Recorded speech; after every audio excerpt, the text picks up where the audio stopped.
Naglandfall o tumama na sa lupa ang low pressure area na nasa bahagi ng Mindanao. Para sa karagdagang detalye, kausapan po natin ngayon live si Ginoong Mario Palafox, ang senior weather forecaster ng Pag-asa. Magandang gabi po, Ginoong Palafox. Saan po yung low pressure area? Magandang gabi, Ma'am Mel. Ang low pressure area po nating binabantayan ay huli pong namataan na nasa layong 70 kilometers sa east-northeast po ng Dipolog City sa Zamboanga del Norte. Sir, lumakas po ba yung low pressure area na yan? Ito po ay bahagyang humina pagkatapos niyang tumama sa kalupaan dito sa may silangan ng Davao. At nag-organisa po ito dito sa kinaroroonan niya ngayon sa Dipolog City. Ginoong Palafox, ano po ibig sabihin ninyo na nag-organisa?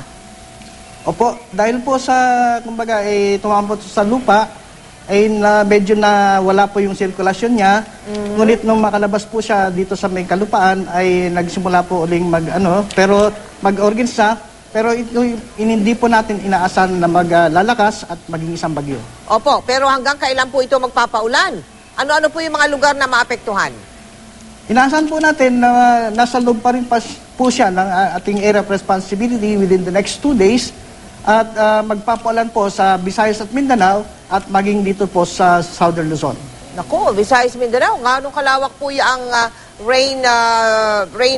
ulan na dadalhin yan na low pressure area na yan? Opo, Mr. ito po ay inaasahan natin na makakapekto po sa Western at Central Visayas ngayong gabi at hanggang bukas at maging dito po sa Northern at Eastern Mindanao.